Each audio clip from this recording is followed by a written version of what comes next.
నగరంలో ఆటో వాళ్ళ ఆగడాలు రోజు రోజుకు మితిమీరుతున్నాయి. ఎమర్జెన్సీ సైరన్ను దుర్వినియోగం చేస్తూ విచ్చలవిడిగా ప్రవర్తిస్తున్నారు. ప్రమాదకరంగా ఆటో నడుపుతూ ప్రజలను భయభ్రాంతులకు గురి చేస్తున్నారు. ఇలాంటి మూర్ఖులపై పోలీస్ శాఖ అధికారులు చట్టపరమైన చర్యలు తీసుకోవాలని విజ్ఞప్తి చేస్తున్నారు. ఎమర్జెన్సీ సైరన్ దుర్వినియోగం చేయడమే కాకుండా పోలీసులే తనను పెట్టుకోమన్నారని అహంకారం ప్రదర్శిస్తున్నారని ప్రయాణికులు పేర్కొన్నారు. ఈ విషయంపై స్పందించిన వలసతలిపురం సీఐ ఆటో డ్రైవర్ను అదుపులోకి తీసుకున్నారు. కేసు నమోదు చేసుకుని విచారిస్తున్నారు.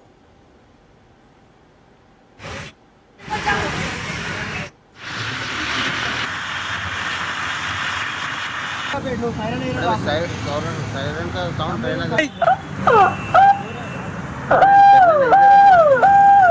चलो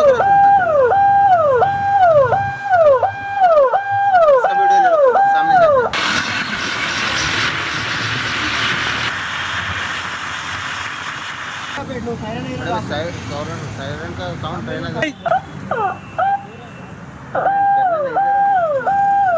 चलो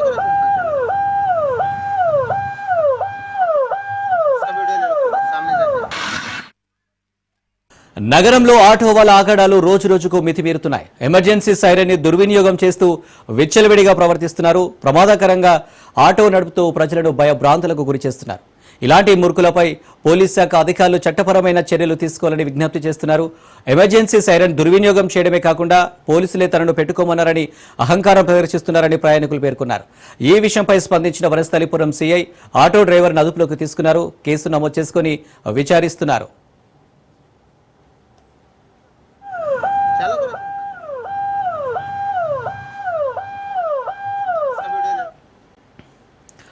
సూర్యాపేట జిల్లా మునగాల మండలం నేలమర్రి గాజుల మల్కాపురం రహదారిని వారం రోజుల క్రితం నిర్మించారు. 82 లక్షలతో నిర్మించిన ఈ రహదారి నాణ్యతను చూసి వాహనదారులు ముక్కున వేలేసుకుంటున్నారు. నాసిరకం పనులతో గుత్తేదారు జేబులు నింపుకోవడం తారు ఎక్కడికక్కడ పైకి లేస్తుంది. రహదారికి ఇరువైపులా మట్టి పోయకపోవడంతో చివరి భాగాల్లో కేక్ మాదిరిగా తయారైంది. గ్రామస్తులు నాసిరకం పనులు చేసిన గుత్తేదారుపై చర్యలు తీసుకోవాలని డిమాండ్ చేస్తున్నారు.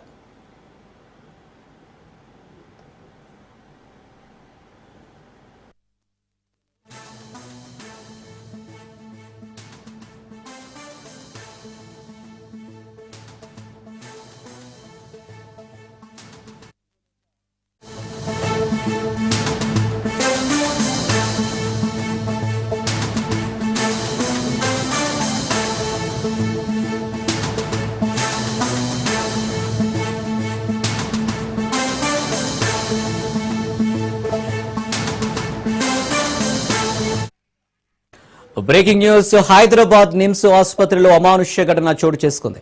5 నెలల బాబును మహిళల వాష్రూమ్ మ్యాన్ హోల్లో వదిలి వెళ్లారు గుర్తు తెలియని వ్యక్తులు. ఘటనపై కేసు నమోదు చేసుకున్న పోలీసులు దర్యాప్తు చేపట్టారు.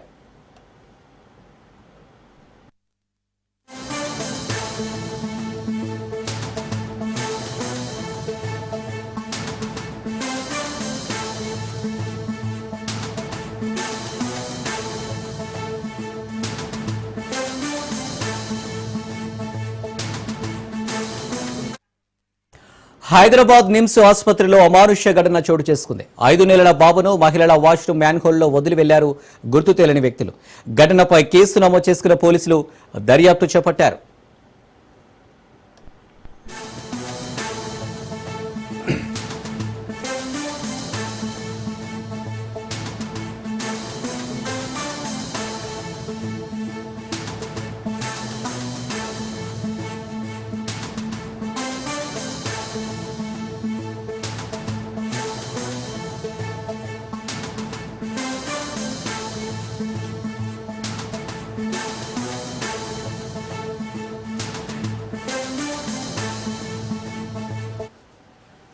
హైదరాబాద్ నిమ్స్ ఆసుపత్రిలో అమానుష్య ఘటన చోటు చేసుకుంది. 5 నెలల బాబును మహిళల వాష్రూమ్ మ్యాన్ హోల్లో వదిలి వెళ్లారు గుర్తు తెలియని వ్యక్తులు. ఘటనపై కేసు నమోదు చేసుకున్న పోలీసులు దర్యాప్తు చేపట్టారు.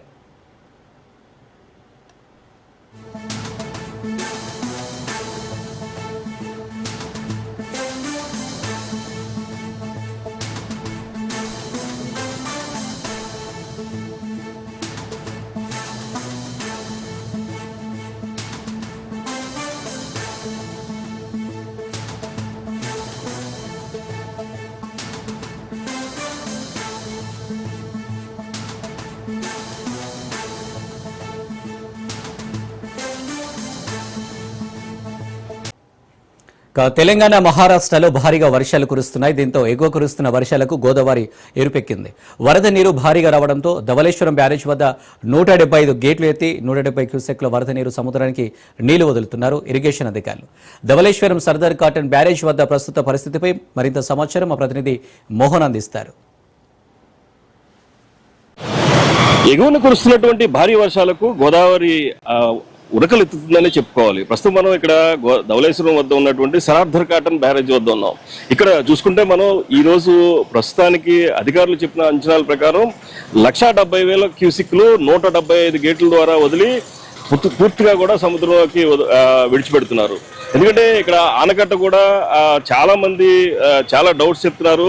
ఇక్కడ ఉన్నటువంటి సిచ్యువేషన్ మనం చూసుకోవచ్చు. పూర్తిగా ధవళేశ్వరం బ్యారేజ్ వద్ద ఎంతవరకు వాటర్ వెళ్తుంది, 175 గేట్లు కూడా ఇన్ని ఓపెన్ చేసి ఎలా వెళ్తుంది, మనం రెగ్యులర్ గా చూసేటప్పుడు మనం చూసుకోవచ్చు. గోదావరి ఏ కలర్ ఉంటుందో ప్రస్తుతం మనం గోదావరి ఎర్ర గోదావరి అని పిలుచుకుంటారు ఇక్కడ గోదావరి జిల్లా వాసులందరూ కూడా. ఎందుకంటే మహారాష్ట్రలో కురుస్తున్నటువంటి భారీ వర్షాలకు గోదావరి ఎక్కడ పూర్తిగా ఉరకలెత్తుతుంది. అలాగే ఏజెన్సీ ప్రాంతాల్లో కూడా పూర్తిగా భారీ వర్షాలు కురుస్తున్న నేపథ్యంలో ఇక్కడికి ధవళేశ్వరం బ్యారేజ్ వద్దకు ఎక్కువ వాటర్ వచ్చి స్టోరేజ్ అవుతుండడం జరుగుతుంది. అయితే అధికారులు ఈ ఆనకట్టకు కొన్ని మరమ్మతులు చేస్తున్నారు. ఈ ఆనకట్ట వీక్ గా ఉందనేది ఒక సోషల్ మీడియాలో ప్రచారం జరుగుతుంది. ఈ నేపథ్యంలోనే అధికారులు కూడా ఆ దిశగానే ఎక్కడా కూడా వాటర్ని స్టోరేజ్ లేకుండా ఎగువ నుంచి వస్తున్నటువంటి వాటర్ని పూర్తిగా సముద్రంలోకి వదులుతున్నారు.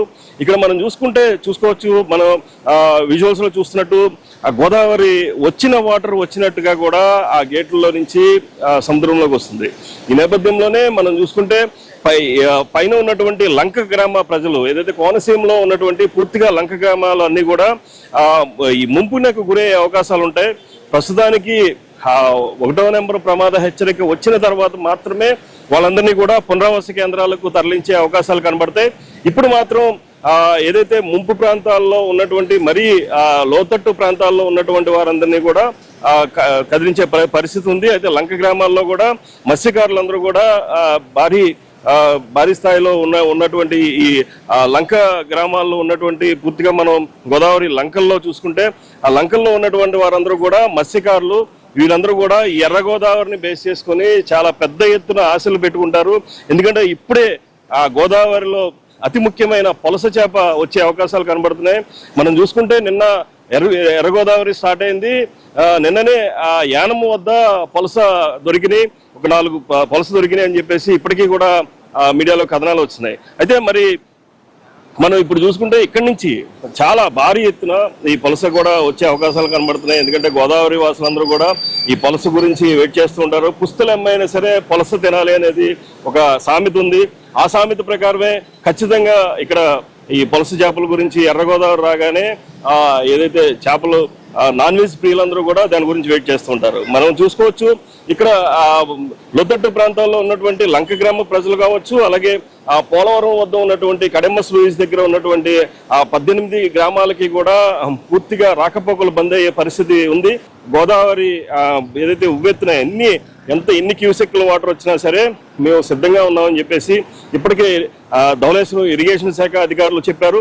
ఈ నేపథ్యంలోనే మనం చూసుకోవచ్చు పూర్తిగా అధికారులు అప్రమత్తంగా ఉన్నప్పటికీ కూడా కొన్ని చోట్ల లంక గ్రామాల్లో కొన్ని ప్రమాదాలు జరుగుతున్నాయి. వాటిని ఈసారి అయినా సరే ఎటువంటి ప్రమాదాలు లేకుండా చేస్తారేమని చెప్పేసి అధికారులని మనం చూద్దాం. ఇప్పుడు మనం చూసుకుంటే గోదావరి ఏదైతే ధవళేశ్వరం బ్యారేజ్ వద్ద ఈరోజు ప్రస్తుతానికి 170 క్యూసెక్ల వాటర్ని సముద్రంలోకి వదిలారు. అది కూడా 175 గేట్ల ద్వారా. ఇది ధవళేశ్వరం వద్ద ఉన్నటువంటి సరార్థర్ కాటన్ బ్యారేజ్ వద్ద ప్రస్తుతం ఉన్నటువంటి సిచ్యువేషను. ఈ రోజు నుంచి కూడా ఎప్పటికప్పుడు రాజ్ న్యూస్ లో మీకు తెలియజేస్తూ ఉంటారు. నేటితో ఓరుగల్లు భద్రకాళి ఆలయంలో శాకంబరి ఉత్సవాలు ముగియనున్నాయి. శాకంబరి ఉత్సవాలు నేడు చివరి రోజు కావడంతో 44 రకాల కూరగాయలు, 10 రకాల ఆకుకూరలు, 7 రకాల పండ్లతో భద్రకాళి అమ్మవారిని సర్వాంగ సుందరంగా అర్చకులు అలంకరించారు. భద్రకాళి అమ్మవారిని దర్శించుకునేందుకు ఉదయం తెల్లవారుజాము నుండి భద్రకాళి ఆలయానికి భక్తులు పోటెత్తారు. ఉదయం నుండి సాయంత్రం వరకు శాకంబరి అలంకరణలో భక్తులకు అమ్మవారు దర్శనమిస్తుంది. ఈ నేపథ్యంలో భక్తులు కుటుంబ సమేతంగా భద్రకాళి అమ్మవారిని దర్శించుకోవడానికి ఆలయానికి తరలివస్తున్నారు. ఇక ఇదే అంశంపై భద్రకాళి ఆలయం నుండి మరింత సమాచారం మా వరంగల్ ప్రతినిధి చంద్రశేఖర్ అందిస్తారు. తెలంగాణ ఇంద్రకీలాద్రిగా పిలువబడుతున్న వరంగల్లోని భద్రకాళి అమ్మవారికి శాకంబరి ఉత్సవాలు జరుగుతున్నాయి. 15 రోజుల పాటు శాకంబరి ఉత్సవాలు జరగనున్న నేపథ్యంలో ఈరోజు 15వ రోజు కావడంతో ఈరోజు ముగియనుంచిన నేపథ్యంలో ఇటు అమ్మవారిని మొత్తం కూడా 10 టన్నుల పైగా కూరగాయలతో అయితే పండ్లతో పాటు అలంకరించిన పరిస్థితి. ప్రస్తుతం మనం దేవాలయం ప్రాంగణంలో ఉన్నాము. మనతో ఉన్నారు దేవాలయ పూజారి నాగరాజు గారు. సార్ చెప్పండి, ఈరోజు ఎలాంటి కార్యక్రమాలు జరుగుతాయి, ఈరోజు ఉన్న విశిష్టత ఏంటి? భద్రకాళి శరణమ్మ 15 రోజుల పాటు రాకాంత దీక్ష పూర్వక తిథిమండల యోజన పూర్వక దీక్షతో అమ్మవారు 15 రోజులు నవరాత్రులు వైభవంగా జరుగుతున్నాయి. ఈనాడు పౌర్ణమి, ఈనాడు పూర్ణాహుతితో నవరాత్రి యొక్క వ్రతం ముగుస్తుంది. ముగిసగానే అమ్మవారికి శాకాంబరిగా దర్శనమిస్తుంది. శాకాంబరీం స్తువన్ ధ్యాయం జపన్ సంపూజయన్నమన్ అక్షయమస్తుతే శీఘ్రమన్నపానామృతం. నీటి కొరత, పంట కొరత జరగొద్దు. ప్రాణులు ఏది ధనం లేకున్నా ఏది లేకున్నా ఈ భూమిపైన నివసించే ప్రతి ప్రాణి అన్నపానములు లేక దుఃఖించి మరణించినాయంటే ఆ దేశము ఈ పూజకు యోగ్యము కాని దేశముగా శాస్త్రాలు చెప్పబడ్డాయి. అదేవిధంగా మన భారతదేశంలో అన్నపానముల కొరత ఉండకూడదు. దేశ ప్రజలందరూ కూడా జగన్మాత యొక్క అనుగ్రహం చేత, శాకాంబరి యొక్క అనుగ్రహం చేత సుభిక్షంగా ఉండాలి. ఈ దేశంలో ఎప్పుడు కూడా అతివృష్టి అనావృష్టి తొలగి ఈ చక్కటి వర్షాలు కురిసి పంటలు పండాలి అని ఈ లోక ఉపకారం కోసం చేసేదే శాకాంబరి. మనము దర్శించినా కూడా లోకానికి ఉపకారమే. లోకంలోనే మనం ఉన్నాము. మరి మనం మన కోసం కోరడంలో మన ఆత్మార్థ పూజ, పరార్థ పూజ, ఈ లోకానికి ఉపకారం జరిగేటి పూజలే శ్రేష్టమైనవి అని వేదములు చెప్పినాయి. 18 పురాణాలు మనకు చెప్పినది. అంటే లోకాలన్నీలో ఏ లోకంలో అంటే ఈ భారతదేశంలో మన కష్టాలు ఎవరికి రాకూడదు, మనలో సమృద్ధిగా పంటలు పండాలి, వర్షాలు కురవాలి అని శాకాంబరిగా భద్రకాళి ఆలయంలో ప్రారంభమైన ఉత్సవం సమస్తం అంతటా అన్ని ప్రాంతాల్లో కూడా చేస్తున్నారు. స్వామి, చివరి రోజు కావటం ఈరోజు అమ్మవారు ఏ రూపాల్లో దర్శనమిస్తారు భక్తులకి, ప్లస్ ఎలాంటి అలంకరణ ఈరోజు ఉంటుంది? శాకాంబరిగానే అమ్మవారు దర్శనమిస్తుంది. ఆకుకూరలు, వివిధ రకములైన ఆకుకూరలు, కూరగాయలు, పండ్లు ఇవన్నీ కూడా కంఠాభరణములుగా నిత్యము అమ్మవారు మరి పూలు మాత్రమే దండలుగా వేసుకుంటుంది. వజ్ర వైడూర్యాలు పొదిగినటువంటి యొక్క బంగారు ఆభరణాలే ధరించే అమ్మ ప్రకృతిలో పూసినటువంటి యొక్క కూరగాయలను, ఆకుకూరలను మాత్రమే ధరిస్తుంది. అవి చూడడం ద్వారా మనకు కూడా అన్నపానముల కొరత ఉండదు. ఇవాళ ఒకటే రూపము, శాకాంబరి రూపము. ఇక్కడ ఎలాంటి ఆధ్యాత్మిక కార్యక్రమాలు జరుగుతాయి? ఇటు భక్తులు ఏ విధమైన అర్చనలు చేసే అవకాశం ఉంటుంది? ఈరోజు దర్శనం సర్వశుభ ఫలప్రదం. వేరే అర్చనలు ఉండయి ఈనాడు. ఎందుకంటే అనేక రాష్ట్రాల నుంచి కూడా భద్రకాళి ఆలయానికి వస్తున్నారు. మరి జనాలకు 4 లైన్లు పెట్టినా కూడా సరిపోవడం లేదు. కాబట్టి ఈరోజు దర్శనమే సమస్తమైన పుణ్యములను మనకు అందజేస్తుంది. మనం చూడొచ్చు, భక్తులైతే భారీగా ఉదయం నుంచే కుటుంబ సమేతంగా వస్తున్నారు. ఇటు క్యూ లైన్లు కూడా భక్తులకు ఎలాంటి అవాంఛనీయ సంఘటన లేకుండా అమ్మవారి దర్శనం జరిగే విధంగా అయితే క్యూ లైన్ కూడా ఏర్పాటు చేశారు. మొత్తం వాలంటీర్లు కూడా ఇటు భక్తులకి ఇటు దర్శనం చేసుకునే విధంగా వాలంటీర్లు కూడా సహకరిస్తున్నారు. మనతో కొంతమంది భక్తులు ఉన్నారు. వారు ఎక్కడి నుంచి వచ్చారు ఏంటో తెలుసుకునే ప్రయత్నం చేద్దాం. అమ్మ చెప్పండి, మీరు ఎక్కడి నుంచి వచ్చారు, ఏ విధంగా ఉంది దర్శనం, ఏ విధంగా అవుతుంది? దర్శనం బాగానే ఉందండి. వరంగల్ నుంచే వచ్చాము మేము. దర్శనం బాగానే జరుగుతుంది.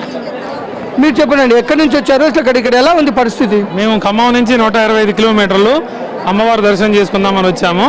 ఇక్కడ చాలా అద్భుతంగా మంచిగా మెయింటెనెన్స్, కూరగాయలతోటి ఇలా ఇంత భారీ ఎత్తునగా చేయటం కూడా మేము ఇదే ఫస్ట్ టైము చూసాము. మాకు చాలా ధన్యమైంది. ఇవాళ పౌర్ణమి చేయబట్టి, ఆషాఢ పౌర్ణమి చేయబట్టి స్పెషల్గా మంచిగా భక్తులకు మంచి వేరపాట్లు చేశారు. మాకు బాగా దేవస్థానం తరఫున అందరికీ మాకు శుభాకాంక్షలు. Thank you. అమ్మ చెప్పండి, ఇక్కడ ఎలా ఉంది, ఇక్కడ వాతావరణం కానీ ఇక్కడ కార్యక్రమాలు ఏ విధంగా అనిపిస్తున్నాయి? చాలా బాగుందండి. పొద్దున్న నుంచి అభిషేకము అవన్నీ అలంకరణని బాగా జరిగాయి. చాలా చూడడానికి అన్ని విందుగా ఉంది. అమ్మవారి అలంకరణ కానీ అన్ని చుట్టుప్రక్కల కానీ చాలా బాగుంది.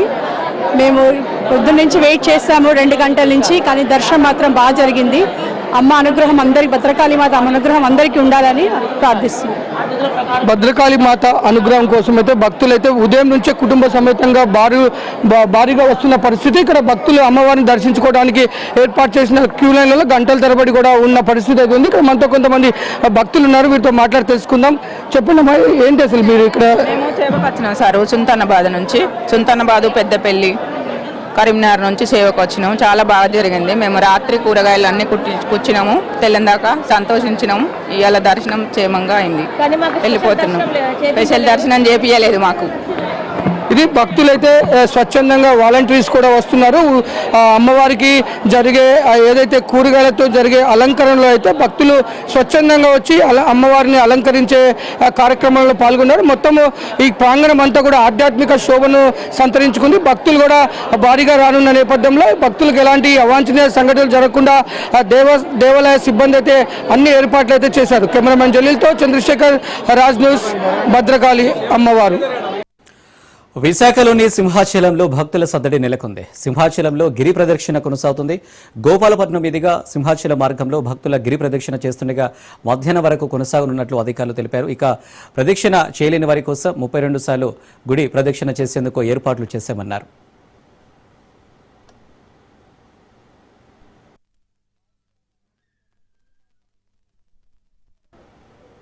ఇక మరోవైపు భక్తుల రద్దీతో మద్దిలపాలెం నుంచి హనుమంత్ వాక వరకు వాహనాల రాకపోకలకు తీవ్ర ఆటంకం కలుగుతుంది. అటు భక్తులకు సౌకర్యాలు కల్పించడంలో కూడా అధికారులు విఫలమయ్యారనే విమర్శలు వెల్లువెత్తుతున్నాయి. ఆలయం నుండి బిల్లు చెల్లింపు చేసిన నీటి సరఫరా చేయడంలో జీవీఎంసీ అధికారులు చేతులెత్తేశారు. వాస్తవానికి భక్తుల దాహార్తి తీర్చడంలో పూర్తిగా విఫలమయ్యారు.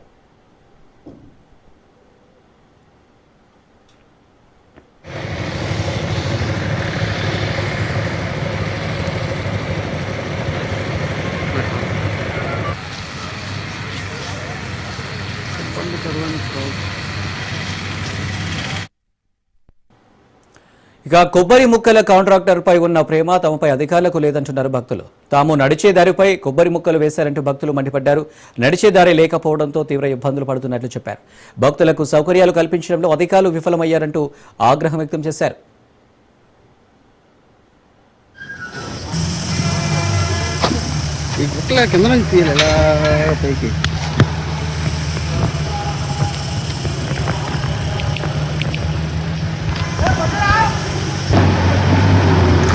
కొబ్బరికాయలు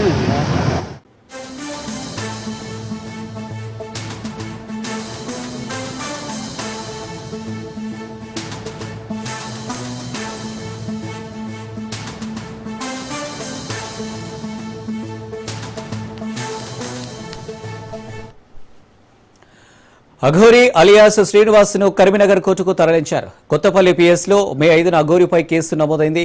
తనను మోసం చేశాడని మహిళ ఫిర్యాదు చేసింది. అఘోరిపై 2 కేసులు నమోదయ్యాయి. ప్రొడ్యూసర్ను బెదిరించి డబ్బులు తీసుకున్నందుకు ఓ కేసు, మహిళను వివాహం చేసుకుంటానని మోసం చేశాడని పోలీసులకు ఆశ్రయించింది. ఈ విషయంలో కూడా అఘోరిపై కేసు నమోదు చేసింది. ప్రస్తుతం యువతిని మోసం చేసిన కేసులో 14 రోజుల జ్యుడిషియల్ రిమాండ్లో ఉంది.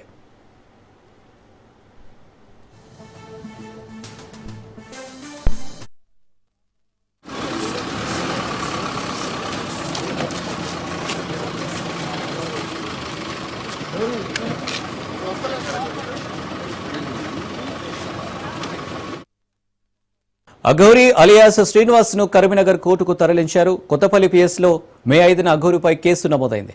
తనను మోసం చేశాడని మహిళ ఫిర్యాదు చేసింది. అఘోరిపై 2 కేసులు నమోదయ్యాయి. ప్రొడ్యూసర్ను బెదిరించి డబ్బులు తీసుకున్నందుకు ఓ కేసు, మహిళను వివాహం చేసుకుంటానని మోసం చేశాడని పోలీసులను ఆశ్రయించింది. ఈ విషయంలో కూడా అఘోరిపై కేసు నమోదు చేసింది. ప్రస్తుతం యువతిని మోసం చేసిన కేసులో 14 రోజుల జ్యుడిషియల్ రిమాండ్లో ఉంది.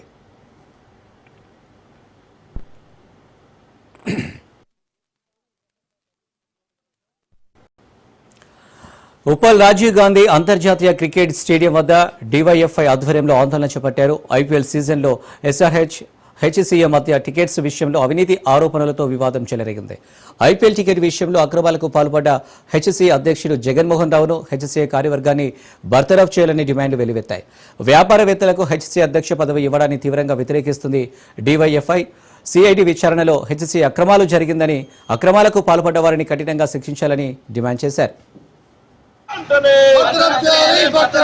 ప్రక్షాళన చేయాలి హైదరాబాద్ క్రికెట్ అసోసియేషన్ బోర్డు వెంటనే. ప్రక్షాళన చేయాలి హైదరాబాద్ క్రికెట్ అసోసియేషన్ బోర్డును. జగన్మోహన్ రావును వెంటనే అవినీతి అక్రమాలకు పాల్పడ్డ ప్రెసిడెంట్ జగన్మోహన్ రావును శిక్షించాలి. ప్రక్షాళన చేయాలి హైదరాబాద్ క్రికెట్ అసోసియేషన్ బోర్డును. ప్రక్షాళన చేయాలి హైదరాబాద్ క్రికెట్ అసోసియేషన్ బోర్డును.